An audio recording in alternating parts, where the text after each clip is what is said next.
ध्यान क्या है? ध्यान वह बल है जो हमें इस सब यानी प्रकृति के प्रति हमारी दासता का प्रतिरोध करने का सामर्थ्य देता है। प्रकृति हमसे कह सकती है, देखो वहां एक सुंदर वस्तु है, मैं नहीं देखता। अब वह कहती है, यह गंध सुहावनी है, इसे सूंघो। मैं अपनी नाक से कहता हूं, इसे मत सूंघो, और नाक नहीं सूंघती। आंखों, देखो मत।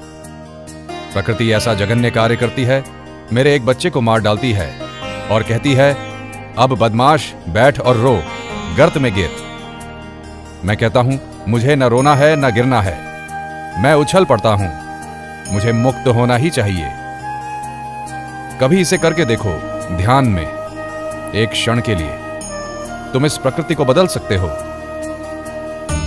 अब यदि तुम में यह शक्ति आ जाती है तो क्या वह स्वर्ग या मुक्ति नहीं होगी? यही ध्यान की शक्ति है। इसे कैसे प्राप्त किया जाए? दर्जनों विभिन्न रीतियों से। प्रत्येक स्वभाव का अपना मार्ग है, पर सामान्य सिद्धांत यह है कि मन को पकड़ो। मन एक झील के समान है और उसमें गिरने वाला हर पत्थर तरंगें उठाता है। ये तरंगें हमें देखने नहीं देती कि हम क्या हैं। झील के पानी में पूर्ण चंद्रमा का प्रतिबिंब पड़ता है, पर उसकी सतह इतनी आंदोलित है कि वह प्रतिबिंब हमें स्पष्ट रूप से दिखाई नहीं देता। इसे शांत होने दो, प्रकृति की तरंगें मत उठने दो, और तब कुछ समय बाद वह तुम्हें छोड़ देगी। तब हम जान सकेंगे कि हम क्या हैं। ईश्वर वहां पहले से है, पर मन बहुत चंचल है, सदा इंद्रियों के पीछे दौड़ता रहता है। तुम इंद्रियों को रोकते हो और फिर भी बार बार भ्रमित होते हो। अभी इसी क्षण मैं सोचता हूं कि मैं ठीक हूं और मैं ईश्वर में ध्यान लगाऊंगा, और तब 1 मिनट में मेरा मन लंदन पहुंच जाता है, और यदि मैं उसे वहां से खींचता हूं तो वह न्यूयॉर्क चला जाता है और मेरे द्वारा वहां अतीत में किए गए क्रियाकलापों के बारे में सोचने लगता है। इन तरंगों को ध्यान की शक्ति से रोकना है। ध्यान के द्वार से हम उस परम आनंद तक पहुंचते हैं। प्रार्थनाएं, अनुष्ठान और पूजा के अन्य रूप ध्यान की शिशुशाला मात्र हैं। तुम प्रार्थना करते हो, तुम कुछ अर्पित करते हो। एक सिद्धांत था कि सभी बातों से मनुष्य का आध्यात्मिक बल बढ़ता है।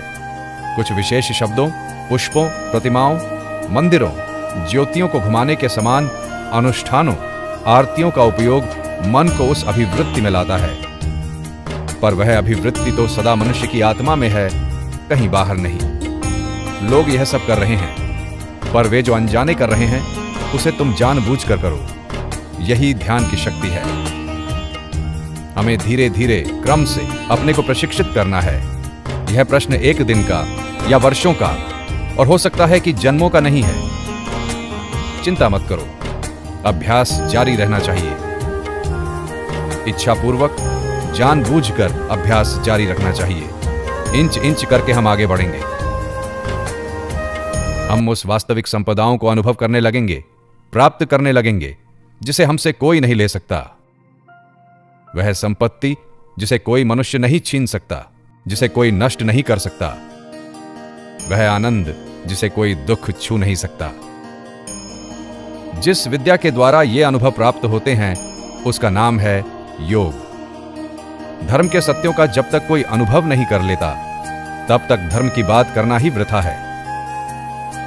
भगवान के नाम पर इतनी लड़ाई, दंगा और झगड़ा क्यों? भगवान के नाम पर जितना खून बहा है उतना और किसी कारण से नहीं। ऐसा क्यों? इसीलिए कि कोई भी व्यक्ति मूल तत्व तक नहीं गया। सब लोग पूर्वजों के कुछ आचारों का अनुमोदन करके ही संतुष्ट थे। वे चाहते थे कि दूसरे भी वैसा ही करें। जिन्हें आत्मा की अनुभूति या ईश्वर साक्षात्कार न हुआ हो, उन्हें यह कहने का क्या अधिकार है कि आत्मा या ईश्वर है? यदि ईश्वर हो तो उसका साक्षात्कार करना होगा। यदि आत्मा नामक कोई चीज हो तो उसकी अनुभूति करनी होगी, अन्यथा विश्वास न करना ही भला। ढोंगी होने से स्पष्टवादी नास्तिक होना अच्छा है। मनुष्य चाहता है सत्य। वह सत्य का अनुभव स्वयं करना चाहता है, और जब वह सत्य की धारणा कर लेता है, सत्य का साक्षात्कार कर लेता है, हृदय के अंतरम प्रदेश में उसका अनुभव कर लेता है, तभी वेद कहते हैं उसके सारे संदेह दूर होते हैं, सारा तमोजाल छिन्न भिन्न हो जाता है और सारी वक्रता सीधी हो जाती है। मन कितना अशांत है, मन को संयत करना कितना कठिन है। इसकी एक सुसंगत उपमा उन्मत्त वानर से दी गई है। एक वानर था, वह स्वभावतः चंचल था, जैसे कि वानर होते हैं, लेकिन उतना ही पर्याप्त न था। किसी ने उसे तृप्त करने जितनी शराब पिला दी, इससे वह और भी चंचल हो गया। इसके बाद उसे एक बिच्छू ने डंक मार दिया। तुम जानते हो कि बिच्छू द्वारा डसा व्यक्ति दिन भर इधर उधर कितना तड़पता रहता है। अतः उस बेचारे बंदर ने स्वयं को अभूतपूर्व दुर्दशा में पाया। तत्पश्चात मानो उसके दुख की मात्रा को पूरी करने के लिए एक दानव उस पर सवार हो गया। कौन सी भाषा उस बंदर की अनियंत्रणीय चंचलता का वर्णन कर सकती है। बस मनुष्य का मन उस वानर के सदृश है। मन तो स्वभावतः ही सतत चंचल है, फिर वह कामना रूपी मदिरा से मत्त है। इससे उसकी अस्थिरता बढ़ जाती है। जब कामना आकर मन पर अधिकार कर लेती है, तब लोगों को सफल देखने पर ईर्ष्या रूप बिच्छू उसे डंक मारता रहता है। उसके भी ऊपर जब अहंकार रूप दानव उसके भीतर प्रवेश करता है, तब तो वह अपने आगे किसी को नहीं गिनता। ऐसे ही हमारे मन की अवस्था है। सोचो तो, ऐसे मन का संयम करना कितना कठिन है। योगियों के मत से मुख्यतः 3 नाड़ियां हैं, इड़ा, पिंगला और बीच में सुषुम्ना, और यह तीनों मेरुदंड में स्थित हैं। इड़ा और पिंगला दाहिनी और बाईं नाड़ी तंतुओं के गुच्छ हैं, पर सुषुम्ना उनका गुच्छ नहीं है, वह पोली है। सुषुम्ना बंद रहती है और साधारण मनुष्य के लिए इसका कोई उपयोग नहीं होता। वह ईड़ा और पिंगला से ही अपना काम किया करता है। इन्हीं नाड़ियों द्वारा संवेदना का प्रवाह लगातार आता जाता रहता है, और वे संपूर्ण शरीर में फैले हुए नाड़ीय सूत्रों द्वारा शरीर की पृथक पृथक इंद्रियों तक आदेश पहुंचाती रहती हैं। हमारे सामने बहुत बड़ा कार्य है, और इसमें सर्वप्रथम और सबसे महत्व का काम है अपने सहस्रों सुप्त संस्कारों पर नियंत्रण करना, जो अनैच्छिक सहज क्रियाओं में परिणत हो गए हैं। यह बात सच है कि असत कर्म समूह मनुष्य के जागृत क्षेत्र में रहते हैं, लेकिन जिन कारणों ने इन बुरे कर्मों को जन्म दिया, वे इसके पीछे प्रसुप्त और अदृश्य जगत के हैं, और इसीलिए अधिक प्रभावशाली हैं। अचेतन को अपने अधिकार में लाना हमारा मनन का पहला भाग है। दूसरा है चेतन के परे जाना। अतएव यह स्पष्ट है कि कार्य अवश्य ही दोहरा है। एक तो विद्यमान 2 सामान्य प्रवाहों ईड़ा और पिंगला के उचित नियमन द्वारा अवचेतन क्रिया पर नियंत्रण पाना, और दूसरा इसके साथ ही साथ चेतना के भी परे चले जाना। योगी वही है जिसने दीर्घ काल तक स्वयं को एकाग्र करने का अभ्यास करके इस सत्य की उपलब्धि कर ली है।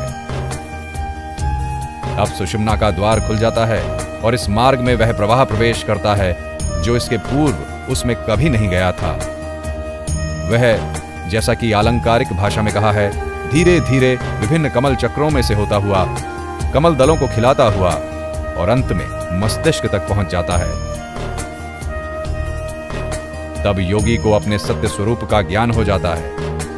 वो यह जान लेता है कि वह स्वयं परमेश्वर ही है। ध्यान का परिवेश। तुम में से जिनको सुलभ हो, वे साधना के लिए यदि एक स्वतंत्र कमरा रख सकें तो अच्छा हो। इस कमरे को सोने के काम में न लाओ, इसे पवित्र रखो। बिना स्नान किए और शरीर मन को बिना शुद्ध किए इस कमरे में प्रवेश न करो।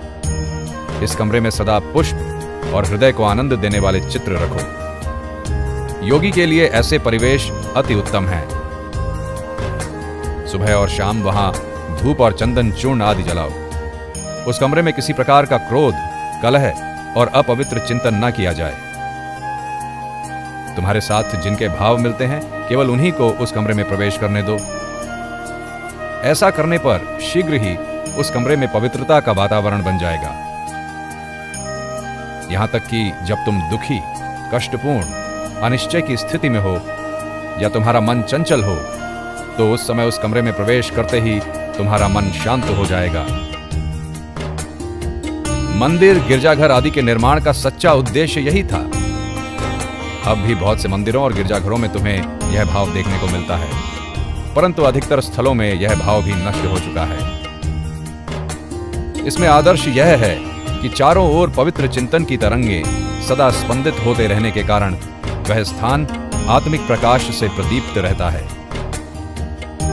जो इस प्रकार के स्वतंत्र कमरे की व्यवस्था नहीं कर सकते, वे जहां इच्छा हो वहीं बैठकर साधना कर सकते हैं। ध्यान के लिए अपेक्षित बातें। सूखे पत्तों से ढकी हुई जमीन पर, चौराहे पर, अत्यंत कोलाहलपूर्ण या डरावने स्थान में, दीमक के ढेर के समीप, अथवा जहां अग्नि या जल से किसी भय की आशंका हो, जहां जंगली जानवर हो, जो स्थान दुष्ट लोगों से भरा हो, ऐसे स्थानों में योग की साधना करना उचित नहीं। यह व्यवस्था विशेषकर भारत के बारे में लागू होती है। जब शरीर अत्यंत आलसी या बीमार मालूम होता हो, अथवा जब मन अत्यंत दुखपूर्ण रहता हो, तब भी साधना नहीं करनी चाहिए। किसी गुप्त और निर्जन स्थान में जाकर साधना करो, जहां लोग तुम्हें बाधा पहुंचाने ना आ सके।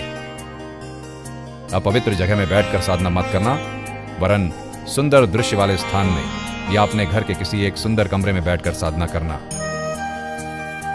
साधना में प्रवृत्त होने के पहले समस्त प्राचीन योगियों, अपने गुरुदेव तथा भगवान को प्रणाम करना और फिर साधना में प्रवृत्त होना। ध्यान के लिए उपयुक्त समय। प्रतिदिन कम से कम 2 बार अभ्यास करना चाहिए, और उस अभ्यास का उपयुक्त समय है प्रातः और सायं। जब रात बीतती है और पौ फटती है, तथा जब दिन बीतता है और रात आती है, इन 2 समयों में प्रकृति अपेक्षाकृत शांत होती है। सुबह तथा सायंकाल की प्रारंभिक वेलाएं ही प्रशांति की होती हैं। इन समयों में तुम्हारे शरीर की शांत रहने की प्रवृत्ति रहेगी। हमें उस सहज अवस्था का लाभ उठाना चाहिए और तब साधना में प्रवृत्त होना चाहिए। यह नियम बना लो कि साधना किए बिना भोजन न करोगे। ऐसा नियम बना लेने पर भूख का प्रबल वेग ही तुम्हारा आलस्य नष्ट कर देगा। भारतवर्ष में बालक यही शिक्षा पाते हैं कि स्नान, पूजा और साधना किए बिना भोजन नहीं करना चाहिए। कालांतर में यह उनके लिए स्वाभाविक हो जाता है। उनकी जब तक स्नान, पूजा और साधना नहीं हो जाती, तब तक उन्हें भूख नहीं लगती। अब प्रार्थना करो। मन ही मन कहो, हे प्रभो, संसार में सभी सुखी हों, सभी शांति लाभ करें, सभी आनंद पाएं। इस प्रकार पूर्व, पश्चिम, उत्तर, दक्षिण चारों ओर पवित्र चिंतन की धारा बहा दो। ऐसा जितना करोगे, उतना ही तुम अपने को अच्छा अनुभव करने लगोगे। बाद में देखोगे दूसरे सब लोग स्वस्थ हों, यह चिंतन ही स्वास्थ्य लाभ का सहज उपाय है। दूसरे लोग सुखी हों, ऐसी भावना ही अपने को सुखी करने का सहज उपाय है। इसके बाद जो लोग ईश्वर पर विश्वास करते हैं, वे ईश्वर से प्रार्थना करें। अर्थ, स्वास्थ्य अथवा स्वर्ग के लिए नहीं, वरन ज्ञान और सत्य तत्व के उन्मेष के लिए। इसको छोड़ बाकी सब प्रार्थनाएं स्वार्थ से भरी हैं। पहला पाठ। कुछ समय के लिए चुप्पी साध कर बैठे रहो और मन को अपने अनुसार चलने दो। कहावत कहती है कि ज्ञान ही यथार्थ शक्ति है, और यह बिल्कुल सत्य है। जब तक मन की क्रियाओं पर नजर ना रखोगे, उसका संयम ना कर सकोगे। मन को खुली छूट दो। संभव है इसमें बहुत बुरी बुरी भावनाएं आए। तुम्हारे मन में इतनी असत भावनाएं आ सकती हैं कि तुम सोचकर आश्चर्यचकित हो जाओगे। परंतु देखोगे कि मन के ये सब खेल दिन पर दिन कम होते जा रहे हैं। दिन पर दिन मन कुछ कुछ स्थिर होता जा रहा है। सब प्रकार के तर्क और चित्त में विक्षेप उत्पन्न करने वाली बातों को दूर कर देना होगा। शुष्क और निरर्थक तर्कपूर्ण प्रलाप से क्या होगा? वह केवल मन के साम्य भाव को नष्ट करके उसे चंचल भर कर देता है। सूक्ष्मतर तत्वों की उपलब्धि की जानी चाहिए। केवल बातों से क्या होगा? अतः सब प्रकार की बकवास छोड़ दो। जिन्होंने प्रत्यक्ष अनुभव किया है, केवल उन्हीं के लिखे ग्रंथ पढ़ो। अब सोचो, अपने शरीर के बारे में सोचो और ऐसी भावना करो कि यह सबल और स्वस्थ है। यही आपका सर्वोत्तम साधन है। सोचो कि यह वज्र की तरह दृढ़, सबल और स्वस्थ है तथा इसी शरीर की सहायता से तुम जीवन समुद्र को पार करोगे। अपनी देह से कहो कि यह बलिष्ठ है। अपने मन से कहो कि यह शक्तिशाली है तथा स्वयं में अनंत विश्वास और भरोसा रखो। सोचो, सिर के ऊर्ध्व देश में कुछ इंचों की ऊंचाई पर एक कमल है। धर्म उसका मूल देश है, ज्ञान उसकी नाल है। योगी की अष्ट सिद्धियां उस कमल के 8 दलों के समान हैं और वैराग्य उसके अंदर के पुंग केसर तथा स्त्री केसर हैं। यदि योगी बाह्य शक्तियों को अस्वीकृत करेगा, तभी वह मुक्ति प्राप्त करेगा। इसीलिए कमल के अष्टदल अष्ट सिद्धियां हैं, परंतु भीतरी पुंकेसर तथा स्त्री केसर परम वैराग्य इन सभी शक्तियों का त्याग है। इस कमल के अंदर हिरण्यमय, सर्वशक्तिमान, अस्पर्श, ओमकार वाच्य, अव्यक्त किरणों से परिव्याप्त परम ज्योति का चिंतन करो, उस पर ध्यान करो। और एक प्रकार का ध्यान है, सोचो कि तुम्हारे हृदय में एक आकाश है और उस आकाश के अंदर अग्नि शिखा के समान एक ज्योति उद्भासित हो रही है। उस ज्योति शिखा का अपनी आत्मा के रूप में चिंतन करो। फिर उस ज्योति के अंदर और एक ज्योतिर्मय ज्योति की भावना करो। वही तुम्हारी आत्मा की आत्मा है, परमात्म स्वरूप ईश्वर है। हृदय में उसका ध्यान करो। ध्येय तक कैसे पहुंचे? पूरी लगन के साथ कमर कसकर साधना में लग जाओ। फिर मृत्यु भी आए तो क्या? मंत्रम वा साधयामि शरीरम वा पातयामि, काम सधे या प्राण ही जाएं, फल की ओर आंख रखे बिना साधना में मग्न हो जाओ। निर्भीक होकर इस प्रकार दिन रात साधना करने पर 6 महीने के भीतर ही तुम एक सिद्ध योगी हो सकते हो। परंतु दूसरे जो थोड़ी थोड़ी साधना करते हैं, सब विषयों को जरा जरा चखते हैं, वे कभी कोई बड़ी उन्नति नहीं कर सकते। केवल उपदेश सुनने से कोई फल नहीं होता। सिद्ध होना हो तो प्रबल अध्यवसाय चाहिए, अपरिमित इच्छा शक्ति चाहिए। अध्यवसायशील साधक कहता है, मैं चुल्लू से समुद्र पी जाऊंगा, मेरी इच्छा मात्र से पर्वत चूर चूर हो जाएंगे। इस प्रकार का तेज, इस प्रकार का दृढ़ संकल्प लेकर कठोर साधना करो और तुम ध्येय को अवश्य प्राप्त करोगे। सावधान, प्रत्येक गति वर्तुलाकार में ही होती है। यदि तुम एक पत्थर लेकर अंतरिक्ष में फेंको, उसके बाद यदि तुम्हारा जीवन काफी हो और पत्थर के मार्ग में कोई बाधा ना आए, तो घूमकर वह ठीक तुम्हारे हाथ में वापस आ जाएगा। विद्युत शक्ति के बारे में आधुनिक मत यह है कि वह डायनामो से बाहर निकलकर घूमकर फिर से उसी यंत्र में लौट आती है। प्रेम और घृणा के बारे में भी यही नियम लागू होता है। वे अपने उद्गम स्थान में अवश्य लौटेंगे। अतएव किसी से घृणा करना उचित नहीं, क्योंकि यह शक्ति, यह घृणा जो तुम में से बहिर्गत होगी, घूमकर कालांतर में फिर तुम्हारे ही पास वापस आ जाएगी। यदि तुम मनुष्यों को प्यार करो तो वह प्यार घूम फिर कर तुम्हारे पास ही लौट आएगा। मानस सरोवर। हम लोग सरोवर की तली को नहीं देख सकते, क्योंकि उसकी सतह लहरों से व्याप्त रहती है।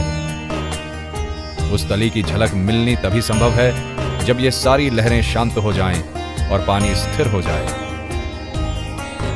यदि पानी गंधला हो या सारे समय उसमें हलचल होती रहे तो वह तली कभी दिखाई नहीं देगी। पर यदि पानी निर्मल हो और उसमें एक भी लहर न रहे तब हम उस तली को अवश्य देख सकेंगे। सरोवर की तली हमारा अपना वास्तविक स्वरूप है। सरोवर चित्त है तथा लहरें वृत्तियां हैं। फिर यह भी देखा जाता है कि यह मन 3 प्रकार की अवस्थाओं में रहता है। एक है तम अर्थात अंधकारमय अवस्था, जैसा कि हम पशुओं और अत्यंत मूर्खों में पाते हैं। ऐसे मन की प्रवृत्ति केवल औरों को अनिष्ट पहुंचाने में ही होती है। मन की इस अवस्था में और दूसरा कोई विचार ही नहीं सूझता। दूसरा है रज अर्थात मन की क्रियाशील अवस्था, जिसमें केवल प्रभुत्व और भोग की इच्छा रहती है। उस समय यही भाव रहता है कि मैं शक्तिमान होऊंगा और दूसरों पर प्रभुत्व करूंगा। तीसरा है सत्व अर्थात मन की गंभीर और शांत अवस्था, जिसमें समस्त तरंगें शांत हो जाती हैं और मानस सरोवर का जल निर्मल हो जाता है। मन और उसका निग्रह। ध्यान ही इन बड़ी तरंगों की उत्पत्ति को रोकने का एक महान उपाय है। ध्यान के द्वारा मन की ये वृत्ति रूप लहरें दब जाती हैं। यदि तुम दिन पर दिन, महीने पर महीने, मास पर मास, वर्ष पर वर्ष इस ध्यान का अभ्यास करो, जब तक वह तुम्हारे स्वभाव में न भिद जाए, जब तक तुम्हारी इच्छा न करने पर भी वह ध्यान अपने आप आने लगे, तो क्रोध, घृणा आदि वृत्तियां संयत हो जाएंगी। प्रसन्न रहो। तुम धर्म पथ में अपने अग्रसर होने का प्रथम लक्षण यह देखोगे कि तुम दिन पर दिन बड़े प्रफुल्लित होते जा रहे हो। यदि कोई व्यक्ति विषाद युक्त दिखे तो वह अजीर्ण का फल भले ही हो, पर धर्म का लक्षण नहीं हो सकता। योगी के लिए सभी सुखमय प्रतीत होते हैं। वे जिस किसी मनुष्य को देखते हैं उसी से उनको आनंद होता है। यही धार्मिक मनुष्य का चिन्ह है। उतरा हुआ चेहरा लेकर क्या होगा? कैसा भयानक दृश्य है वह। यदि तुम्हारा चेहरा उदास हो तो उस दिन बाहर मत जाओ, स्वयं को कमरे में बंद रखो। संसार में इस बीमारी को संक्रमित करने का तुम्हें क्या अधिकार है? योगियों के लक्षण। जो किसी से घृणा नहीं करते, जो सबके मित्र हैं, सबके प्रति करुणावान हैं, जो ममत्व रहित, अहंकार रहित, सुख दुख में संभाव युक्त, क्षमावान हैं, तथा जो निरंतर संतुष्ट, समाहित चित्त, संयतात्मा, दृढ़ निश्चयी और मुझ में अर्पण किए हुए मन बुद्धि वाला है, वह मेरा भक्त मुझे प्रिय है। जिसमें कोई उद्विग्न नहीं होता, जो स्वयं भी किसी से उद्वेग को प्राप्त नहीं होता, तथा जो हर्ष, असहिष्णुता, भय तथा उद्वेग से मुक्त है, वही मेरा प्रिय भक्त है। जो किसी प्रकार की अपेक्षा नहीं करता, जो अंतर बाह्य शुद्ध कुशल है, जो अच्छे या बुरे परिणाम की चिंता से रहित, जो कभी खेद को प्राप्त नहीं होता, जिसने अपने लिए सभी प्रयत्नों यानी काम्य कर्मों का त्याग कर दिया है, जो निंदा और स्तुति में संभावपन्न है, मौनी है, जो पाता है उसी में संतुष्ट रहता है, जिसका कोई निर्दिष्ट घर बार नहीं, सारा जगत ही जिसका घर है, जिसकी बुद्धि स्थिर है, ऐसा व्यक्ति ही मेरा प्रिय भक्त है। ऐसे व्यक्ति ही योगी हो सकते हैं। भारतवर्ष में एक सुंदर किंवदंती प्रचलित है कि आकाश में स्वाति नक्षत्र के तुंगस्थ रहते यदि वर्षा हो और उसकी एक बूंद किसी सीपी में चली जाए तो उसका मोती बन जाता है। सीपियों को यह मालूम है। अतएव जब वह नक्षत्र उदित होता है तो सीपियां पानी की ऊपरी सतह पर आ जाती हैं और उस समय की एक अनमोल बूंद की प्रतीक्षा करती रहती हैं। ज्यों ही एक बूंद उनमें पड़ती है, त्यों ही उस जलकण को लेकर उनमें पड़ती है। बाह्य आवरण का मुंह बंद करके वे समुद्र के अथाह गर्भ में चली जाती हैं और वहां बड़े धैर्य के साथ उस जलकण का मोती तैयार करने के प्रयत्न में लग जाती हैं। हमें भी उन्हीं सीपियों की तरह होना होगा। पहले सुनना होगा, फिर समझना होगा, अंत में बाहरी संसार से दृष्टि बिल्कुल हटाकर सब प्रकार की विक्षेपकारी बातों से दूर रहकर हमें अंतर्निहित सत्य तत्व के विकास के लिए प्रयत्न करना होगा। नारद नामक एक महान देवर्षि थे। जैसे मनुष्यों में ऋषि या बड़े बड़े योगी रहते हैं, वैसे ही देवताओं में भी बड़े बड़े योगी हैं। नारद भी वैसे ही एक अच्छे और अत्यंत महान योगी थे। वे सर्वत्र भ्रमण किया करते थे। एक दिन एक वन में से जाते हुए उन्होंने देखा कि एक मनुष्य ध्यान में इतना मग्न है और इतने दिनों से एक ही आसन पर बैठा है कि उसके चारों ओर दीमक का ढेर लग गया है। उसने नारद से पूछा, प्रभु, आप कहां जा रहे हैं? नारद जी ने उत्तर दिया, मैं वैकुंठ जा रहा हूं। तब उसने कहा, अच्छा, आप भगवान से पूछते आए कि वे मुझ पर कब कृपा करेंगे, मैं कब मुक्ति प्राप्त करूंगा। फिर कुछ दूर और जाने पर नारद जी ने एक दूसरे मनुष्य को देखा। वो कूद फांद कर रहा था, कभी नाचता था तो कभी गाता था। उसने भी नारद जी से पूछा, हे नारद, आप कहां जा रहे हैं? उस व्यक्ति का कंठस्वर, वागभंगी आदि सभी उन्मत्त के समान थे। नारद जी ने कहा, मैं स्वर्ग जा रहा हूं। इस पर वो व्यक्ति बोला, अच्छा, तो आप भगवान से पूछते आए कि मैं कब मुक्त होऊंगा। इस प्रकार नारद जी आगे चले गए। लौटते समय नारद जी ने दीमक के ढेर के अंदर रहने वाले उस ध्यानस्थ योगी को देखा। उस योगी ने पूछा, देवर्षि, क्या आपने मेरी बात पूछी थी? नारद जी बोले, हाँ, पूछी थी। योगी ने पूछा, तो उन्होंने क्या कहा? नारद जी ने उत्तर दिया, भगवान ने कहा, मुझको पाने के लिए तुम्हें और 4 जन्म लेने पड़ेंगे। तब तो वो योगी घोर विलाप करते हुए कहने लगा, मैंने इतना ध्यान किया है कि मेरे चारों ओर दीमक का ढेर लग गया है, फिर भी मुझे और 4 जन्म लेने पड़ेंगे। इसके बाद नारद जी दूसरे व्यक्ति के पास गए। उसने भी पूछा कि क्या आपने मेरी बात भगवान से पूछी थी? नारद जी बोले, हाँ, सामने जो इमली का पेड़ है उसके जितने पत्ते हैं उतनी बार तुमको जन्म ग्रहण करना पड़ेगा। ये बात सुनकर वो व्यक्ति आनंद से नृत्य करने लगा और बोला, मैं इतने कम समय में मुक्ति प्राप्त करूंगा। तब एक देववाणी हुई, मेरे बच्चे, तुम इसी क्षण मुक्ति प्राप्त करोगे। उसके अध्यवसाय उद्यम का यही पुरस्कार था। वो इतने जन्म साधना करने के लिए तैयार था, कुछ भी उसे उद्योग शून्य न कर सका। आध्यात्मिक जीवन का सबसे बड़ा सहायक ध्यान है। ध्यान के द्वारा हम अपनी सभी भौतिक भावनाओं से अपने आप को स्वतंत्र कर लेते हैं और अपने ईश्वरीय स्वरूप का अनुभव करने लगते हैं। ध्यान करते समय हमें कोई बाहरी साधनों पर अवलंबित नहीं रहना पड़ता। गहरे अंधेरे स्थान को भी आत्मा की ज्योति दिव्य प्रकाश से भर देती है। बुरी से बुरी वस्तु में भी वह अपना सौरभ उत्पन्न कर सकती है। वह अत्यंत दुष्ट व्यक्ति को भी दिव्य बना देती है और संपूर्ण स्वार्थी भावनाएं, संपूर्ण शत्रु भाव नष्ट हो जाते हैं। शरीर का जितना कम ख्याल हो उतना ही अच्छा, क्योंकि वो शरीर ही है जो हमें नीचे गिराता है। इस शरीर से आसक्ति और उसमें तादात्म्य ही हमारे दुखों का कारण है। मैं आत्मा हूं, मैं शरीर नहीं हूं। यह विश्व और इसके संपूर्ण संबंध, उसकी भलाई और उसकी बुराई, यह सब एक चित्रावली, चित्रपट पर खिंची हुई दृश्य श्रृंखला है और मैं उसका साक्षी हूं। यह निधिध्यासन ही धर्म जीवन का रहस्य है। ध्यान के 3 चरण। ध्यान के 3 चरण होते हैं।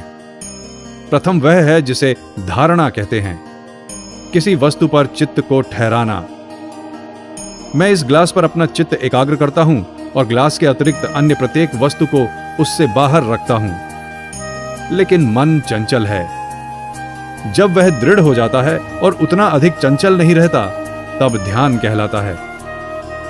और जब मेरे तथा ग्लास के बीच का भेद मिट जाता है, तब उससे भी उच्चतर अवस्था होती है समाधि या अंतर्लयन। मन और ग्लास में अभेद हो जाता है। मुझे कोई भेद नहीं दिखाई पड़ता। सभी इंद्रियां रुक जाती हैं और अन्य इंद्रियों के अन्य प्रवाह मार्गों में सक्रिय शक्तियां मन में केंद्रीभूत हो जाती हैं। तब यह ग्लास पूर्णतः मन की शक्ति के अधीन हो जाता है। इसे ही प्राप्त करना है। यह एक जबरदस्त खेल है जिसे योगी खेलते हैं। तनाव मुक्त विश्राम। ध्यान का अर्थ यह है कि मन को मोड़कर मन में ही लगा दिया जाए। यदि मन सारी विचार तरंगे रोक दे तो संसार रुक जाएगा। तुम्हारी चेतना विस्तृत होती है। जितनी बार तुम ध्यान करोगे उतना ही अधिक तुम्हारा विकास होगा। थोड़ा और अध्यवसाय करो, परिश्रम करो, निरंतर बढ़ाते जाओ और ध्यान जम जाएगा। तुमको शरीर या अन्य किसी वस्तु का भान न होगा। जब तुम ध्यान काल के बाद उससे उठोगे तब तुमको प्रतीत होगा कि जीवन काल की सर्वाधिक सुंदर विश्रांति मिली है। यदि तुम कभी भी अपनी समग्र शारीरिक और मानसिक प्रणाली को आराम दे पाओ तो उसका यही एकमात्र तरीका है। गहरी से गहरी निद्रा से भी उतना विश्राम नहीं मिलेगा जितना उससे मिलेगा। मन प्रगाढ़तम निद्रा में भी उछलता कूदता रहता है। ध्यान के उन कुछ क्षणों में तुम्हारा मस्तिष्क लगभग रुक जाता है। थोड़ी सी जीवनी शक्ति बनी रहती है। तुम शरीर को विस्मृत कर देते हो। तुम बोटी बोटी काट डाले जाओ फिर भी तुमको लेश मात्र अनुभव न हो। उसमें तुमको इतना आनंद मिलेगा, तुम इतने हल्के हो जाओगे। यह पूर्ण विश्रांति हमें ध्यान में मिलेगी। क्रिया से प्रतिक्रिया होती है। प्रकृति की प्रत्येक इंद्रिय गोचर क्रिया में तुम्हारा योगदान कम से कम आधा होता है और आधा प्रकृति का होता है। यदि तुम्हारा आधा निकाल लिया जाए तो वस्तु का अंत अवश्य हो जाए। प्रत्येक क्रिया की समान प्रतिक्रिया होती है। यदि कोई आदमी मुझ पर प्रहार करता है और मुझे चोट पहुंचाता है तो वह उस आदमी की क्रिया और मेरे शरीर की प्रतिक्रिया है। हम एक और उदाहरण लें। तुम किसी झील के तरंग रहित तल पर पत्थर गिरा रहे हो। प्रत्येक पत्थर के गिराने के बाद एक प्रतिक्रिया होती है। झील की छोटी तरंगों से पत्थर ढक जाता है। इसी प्रकार बाह्य वस्तुएं इस मनोहृद में गिरने वाले पत्थरों के समान हैं। अतः हम वस्तुतः बाह्य वस्तु नहीं देखते, हम केवल तरंग देखते हैं। ध्यान की शक्ति। ध्यान की शक्ति हमें सब कुछ प्राप्त करा देती है। यदि तुम प्रकृति पर अधिकार करना चाहते हो तो तुम ध्यान द्वारा उसे प्राप्त कर सकते हो। ध्यान शक्ति द्वारा ही आज तमाम वैज्ञानिक तथ्यों की खोज की जाती है। वे विषय का अध्ययन करते हैं और सब कुछ भूल जाते हैं। स्वयं अपनी सुध और प्रत्येक वस्तु को भूल जाते हैं और तब वह महान तथ्य प्रकाश की तरह कौंधता हुआ आता है। कुछ लोग सोचते हैं कि वह अंतःस्फुरण है। कोई अंतःस्फुरण नहीं होता। जिसे अंतःस्फुरण मान लिया जाता है वह उन कारणों का परिणाम है जो मन में पहले से ही विद्यमान रहते हैं। एक दिन परिणाम के रूप में प्रकाश कौंध जाता है। उनका पूर्व कर्म ही कारण था। उसमें भी तुमको ध्यान शक्ति, विचार की तीव्रता दिखाई पड़ती है। ये लोग अपनी ही आत्मा को मथ डालते हैं। महान सत्य सतह के ऊपर उठाते हैं और व्यक्त हो जाते हैं। इसलिए ध्यान का अभ्यास ज्ञान की महती वैज्ञानिक पद्धति है। ध्यान एक विज्ञान है। जो कुछ सत्य है वह एक है, अनेक नहीं हो सकते। विज्ञान और ज्ञान का यही अभिप्राय है। अज्ञान अनेकता देखता है, ज्ञान एक का साक्षात्कार करता है। अनेक को एक में रूपांतरित करना विज्ञान है। समस्त जगत को एक सिद्ध किया गया है। उस विज्ञान को वेदांत का विज्ञान कहा जाता है। समस्त जगत एक है। इस समय हमारे सामने ये सब विविधताएं हैं और उन्हें हम देख सकते हैं। उन्हें हम पंचभूत कहते हैं: पृथ्वी, जल, अग्नि, वायु और आकाश। ध्यान वह अभ्यास है जिनमें सब कुछ उस परम सत्य आत्मा में घुला दिया जाता है। पृथ्वी जल में रूपांतरित होती है, जल वायु में, वायु आकाश में, तब आकाश मन में और फिर वह मन भी विलीन हो जाता है। सब आत्मा ही है। तुम जानते हो ध्यान कल्पना की प्रक्रिया से आता है। तुम इन तत्वों के शोधन की इन तमाम प्रक्रियाओं से होकर बढ़ो।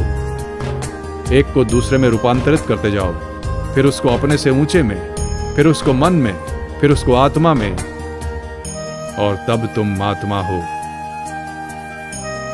यह मृत्तिका का विशाल पिंड है। उस मृत्तिका में से मैंने एक छोटा चूहा बनाया और तुमने एक छोटा हाथी। दोनों ही मृत्तिका हैं। दोनों को विघटित कर दो, दोनों अनिवार्यतः एक हैं। अनासक्त कैसे हों? हमारे प्रायः सभी क्लेशों का कारण हम में अनासक्ति के सामर्थ्य का अभाव है। अतएव मन की एकाग्रता के सामर्थ्य के विकास के साथ साथ हमें अनासक्ति के सामर्थ्य का विकास अवश्य करना चाहिए। सब ओर से मन को हटाकर किसी एक वस्तु में उसे संलग्न करना ही नहीं, बल्कि एक क्षण में उससे अनासक्त कर किसी अन्य वस्तु में स्थापित करना भी हमें अवश्य सीखना चाहिए। इसे निरापद बनाने के लिए इन दोनों का अभ्यास एक साथ बढ़ाना चाहिए। यह मन का सुव्यवस्थित विकास है। मेरे विचार से तो शिक्षा का सार मन की एकाग्रता प्राप्त करना है, तथ्यों का संकलन नहीं। यदि मुझे फिर से अपनी शिक्षा आरंभ करनी हो और इसमें मेरा वश चले, तो मैं तथ्यों का अध्ययन कदापि न करूं। मैं मन की एकाग्रता और अनासक्ति का सामर्थ्य बढ़ाता और उपकरण के पूर्णतया तैयार हो जाने पर उससे इच्छा अनुसार तथ्यों का संकलन करता। हमें चाहिए कि हम अपना मन वस्तुओं पर नियोजित करें, न कि वस्तुएं हमारे मन को खींच लें। हमें बहुधा विवश होकर मन एकाग्र करना पड़ता है। हमारा मन विवश होकर विभिन्न वस्तुओं पर उनके किसी आकर्षक गुण के कारण जमने लगता है और हम उसका प्रतिरोध नहीं कर पाते। मन को वश में करने और अभीष्ट स्थान पर उसे लगाने के लिए विशेष प्रशिक्षण की आवश्यकता पड़ती है। अनियंत्रित और अनिर्दिष्ट मन हमें सदैव उत्तरोत्तर नीचे की ओर घसीटता रहेगा, हमें चीथ डालेगा, हमें मार डालेगा, और नियंत्रित तथा निर्दिष्ट मन हमारी रक्षा करेगा, हमें मुक्त करेगा। किसी पार्थिव विज्ञान के अध्ययन और विश्लेषण के लिए पर्याप्त आंकड़े जुटाए जाते हैं। इन तथ्यों का अध्ययन और विश्लेषण किया जाता है और परिणाम होता है उस विज्ञान की जानकारी। किंतु मन के अध्ययन और विश्लेषण के लिए कोई आंकड़े नहीं हैं। बाहर से उपलब्धि के लिए कोई ऐसे तथ्य नहीं हैं जो समान रूप से सर्वसुलभ हों। मन का विश्लेषण स्वयं उसी के द्वारा होता है। इसलिए सर्वश्रेष्ठ विज्ञान है मन का विज्ञान अथवा मनोविज्ञान। गहन गहराई में वह यथार्थ मनुष्य है आत्मा। मन को अंतर्मुख कर लो और उससे संयुक्त हो जाओ। स्थायित्व की उस पीठिका से मन के परिभ्रमणों का निरीक्षण और तथ्यों का परिवेषण किया जा सकता है, और ये हमें सभी व्यक्तियों में मिलेंगे। मन को वश में करने के लिए तुमको अवचेतन मन की गहराई में अवश्य जाना पड़ेगा।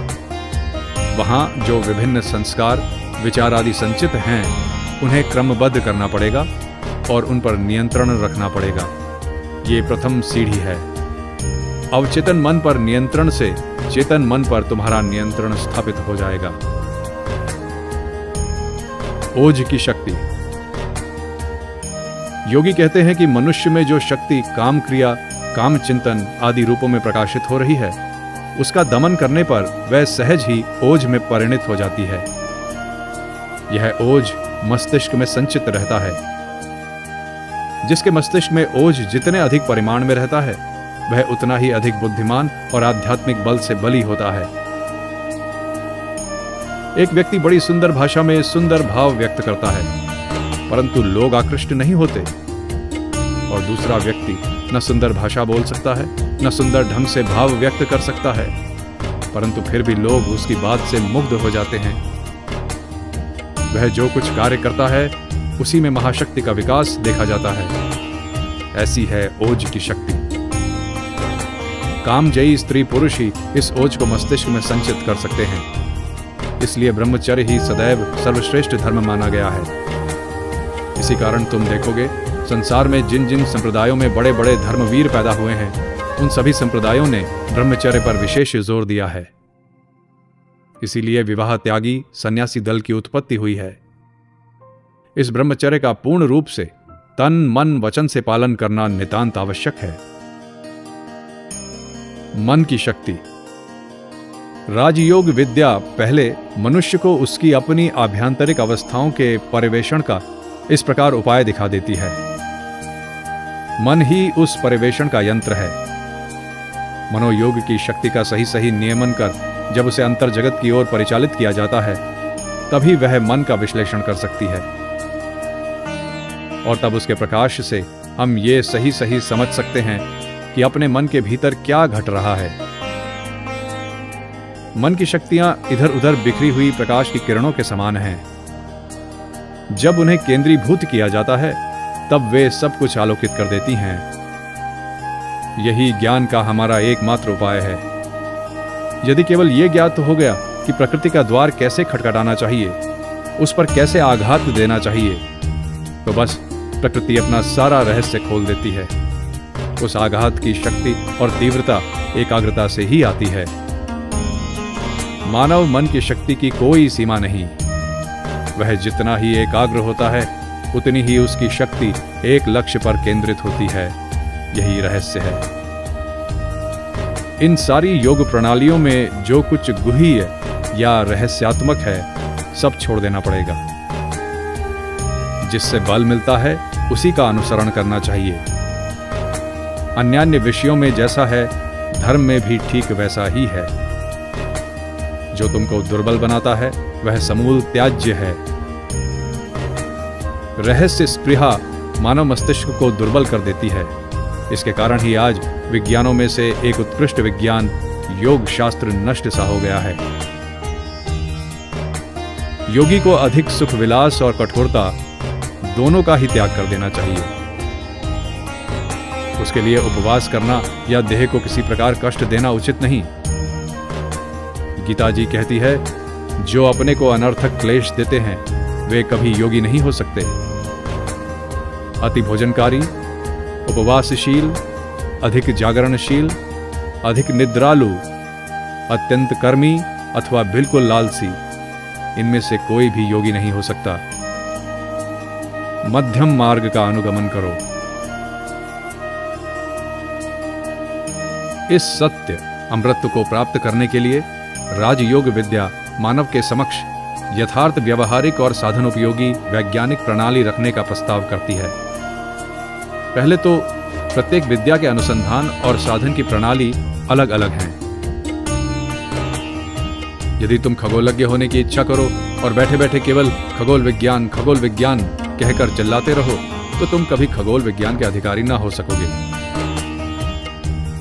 रसायन शास्त्र केमिस्ट्री के संबंध में भी ऐसा ही है। उसमें भी एक निर्दिष्ट प्रणाली का अनुसरण करना होगा।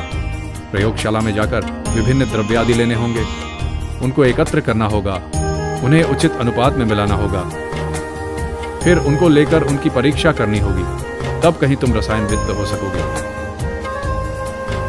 यदि तुम खगोलज्ञ होना चाहते हो तो तुम्हें वेधशाला में जाकर दूरबीन की सहायता से तारों और ग्रहों का पर्यवेक्षण करके उनके विषय में आलोचना करनी होगी, तभी तुम खगोलज्ञ हो सकोगे।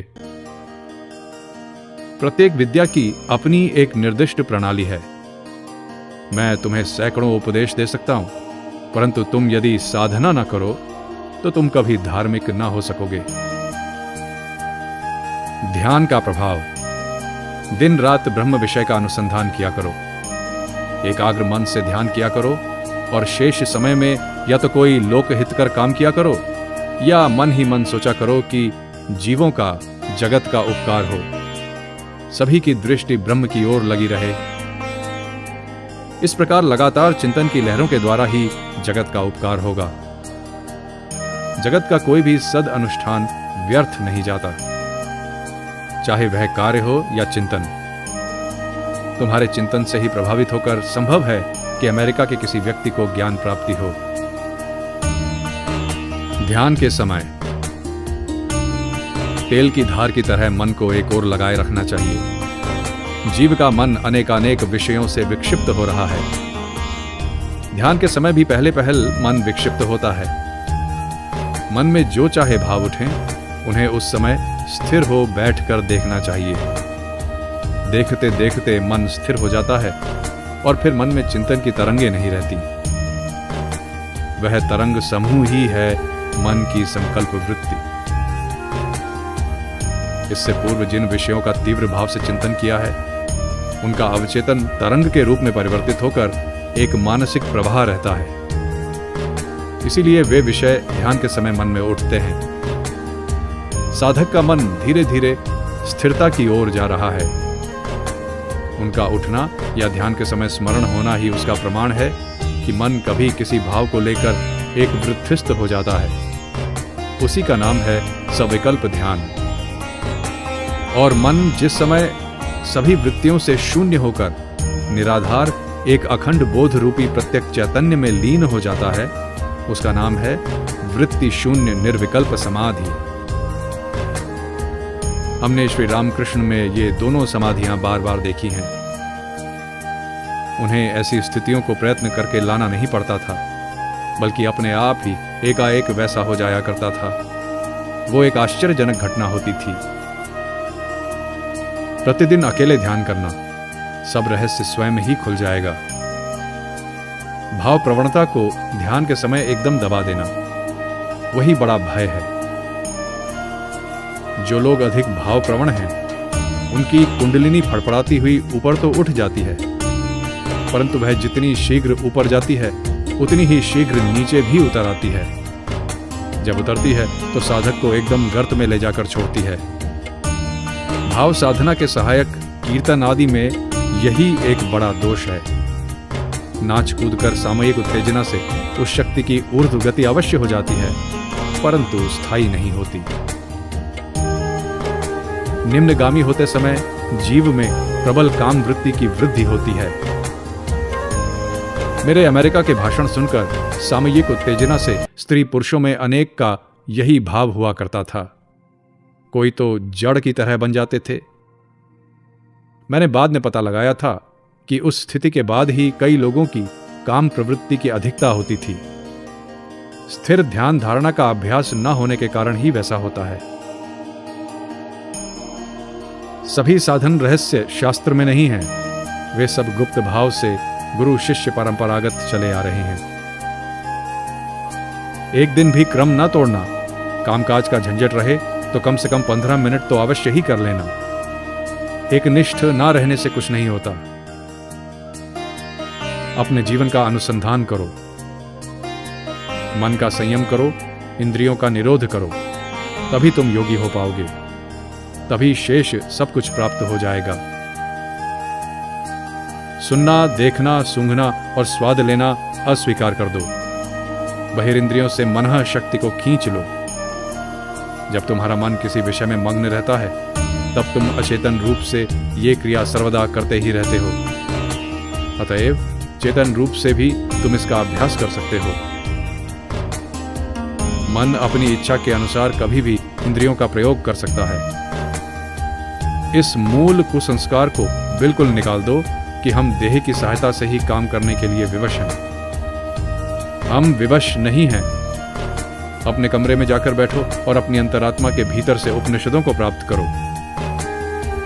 तुम भूत भविष्यत सभी ग्रंथों में श्रेष्ठ ग्रंथ हो और जो कुछ है उस सब के आलय हो। जब तक उस अंतर्यामी गुरु का प्रकाश नहीं होता, तब तक बाहर के सभी उपदेश व्यर्थ हैं। जब तक हमारा हृदय रूपी शास्त्र नहीं खुला है, तब तक शास्त्र पाठ बेकार है। फिर इन सब शास्त्रों का हमारे हृदय शास्त्र के साथ जहां तक सामंजस्य है, वहीं तक उनकी सार्थकता है।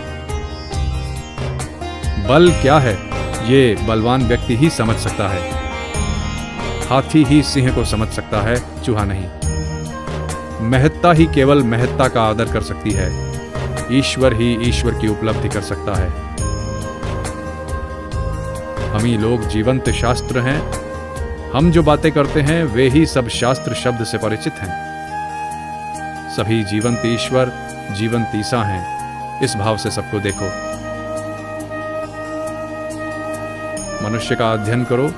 मनुष्य ही जीवंत काव्य है। जगत में जितने बुद्ध हुए हैं, सभी हमारी ज्योति से ज्योतिष्मान हैं। इस ज्योति को छोड़ देने पर ये सब हमारे लिए और अधिक जीवित नहीं रह सकेंगे, मर जाएंगे। योग के 8 अंग।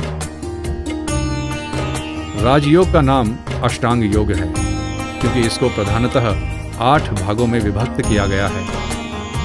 वे हैं: प्रथम यम।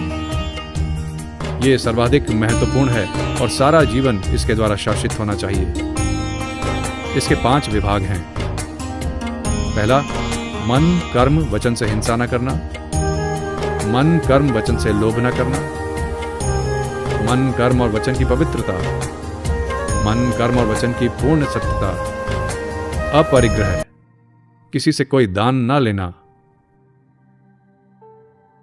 द्वितीय है नियम, शरीर की देखभाल, नित्य स्नान, परिमित आहार इत्यादि। तृतीय आसन, मेरुदंड के ऊपर जोर ना देकर कमर, गर्दन और सिर सीधा रखना। चतुर्थ प्राणायाम, प्राणवायु अथवा जीवन शक्ति को वशीभूत करने के लिए श्वास प्रश्वास का संयम। पंचम प्रत्याहार, मन को अंतर्मुख करना तथा उसे बहिर्मुखी होने से रोकना। जड़ तत्व को समझने के लिए उसे मन में लगातार सोचना, अर्थात उस पर बार बार विचार करना। छठवां है धारणा, एक विषय पर ध्यान केंद्रित करना। सप्तम ध्यान। अष्टम समाधि, ज्ञानालोक हमारी समस्त साधना का लक्ष्य। राजयोग के द्वारा ईश्वर को प्राप्त करने की इच्छा रखने वाले व्यक्ति को मानसिक, शारीरिक, नैतिक और आध्यात्मिक दृष्टि से सबल होना आवश्यक है। अपना प्रत्येक कदम इन बातों को ध्यान में रखकर ही बढ़ाओ। दहलीज पर, इस पाठ का उद्देश्य व्यक्तित्व का विकास है। प्रत्येक व्यक्तित्व का विकास आवश्यक है। सभी एक केंद्र में मिल जाएंगे। कल्पना प्रेरणा का द्वार और समस्त विचार का आधार है। सभी पैगंबर, कवि और अन्वेषक महती कल्पना शक्ति से संपन्न थे। प्रकृति की व्याख्या हमारे भीतर है। पत्थर बाहर गिरता है, लेकिन गुरुत्वाकर्षण हमारे भीतर है, बाहर नहीं। जो अति आहार करते हैं, जो उपवास करते हैं, जो अत्यधिक सोते हैं, जो बहुत कम सोते हैं, वे योगी नहीं हो सकते। अज्ञान, चंचलता, ईर्ष्या, आलस्य और अतिशय आसक्ति योग सिद्धि के महान शत्रु हैं। योगी के लिए 3 बड़ी आवश्यकताएं हैं। पहली, शारीरिक और मानसिक पवित्रता। प्रत्येक प्रकार की मलिनता तथा मन को पतन की ओर ढकेलने वाली सभी बातों का परित्याग आवश्यक है। दूसरा, धैर्य। प्रारंभ में आश्चर्यजनक दृश्य प्रकट होंगे, पर बाद में सब अंतर्हित हो जाएंगे। ये सबसे कठिन समय है, पर दृढ़ रहो। यदि धैर्य रखोगे तो अंत में सिद्धि सुनिश्चित है। तीसरा है लगन। सुख दुख, स्वास्थ्य अस्वास्थ्य, सभी दशाओं में साधना में एक दिन भी व्यर्थ ना करो। मन और उसके आयाम। अतीन्द्रिय या मन के 4 आयाम हैं। पहला है मनस, अर्थात मनन अथवा चिंतन शक्ति। इसको संयत ना करने पर प्रायः इसकी समस्त शक्ति नष्ट हो जाती है। उचित संयम किए जाने पर यह अद्भुत शक्ति बन जाती है। दूसरा है बुद्धि, अर्थात इच्छा शक्ति। इसको बोध शक्ति भी कहा जाता है। तीसरा है अहंकार अथवा आत्मचेतन, अहम बुद्धि। चौथा है चित्त, अर्थात वह तत्व जिसके आधार और माध्यम से समस्त शक्तियां क्रियाशील होती हैं। मानो यह मन का धरातल है अथवा वह समुद्र है जिसमें समस्त क्रिया शक्तियां तरंगों का रूप धारण किए हुए हैं। योग वह विज्ञान है जिसके द्वारा हम चित्त को अनेक क्रिया शक्तियों का रूप धारण करने अथवा उनमें रूपांतरित होने से रोकते हैं। समुद्र में चंद्रमा का प्रतिबिंब, परछाई जिस प्रकार तरंगों के कारण अस्पष्ट अथवा विच्छिन्न हो जाता है, उसी प्रकार आत्मा अर्थात स्वरूप का प्रतिबिंब भी मन की तरंगों से विच्छिन्न हो जाता है। केवल जब समुद्र दर्पण की भांति तरंग शून्य होकर शांत हो जाता है, तभी चंद्रमा का प्रतिबिंब दिखाई पड़ता है। उसी प्रकार जब चित्त अर्थात मनस संयम के द्वारा संपूर्ण रूप से शांत हो जाता है, तभी स्वरूप का साक्षात्कार होता है।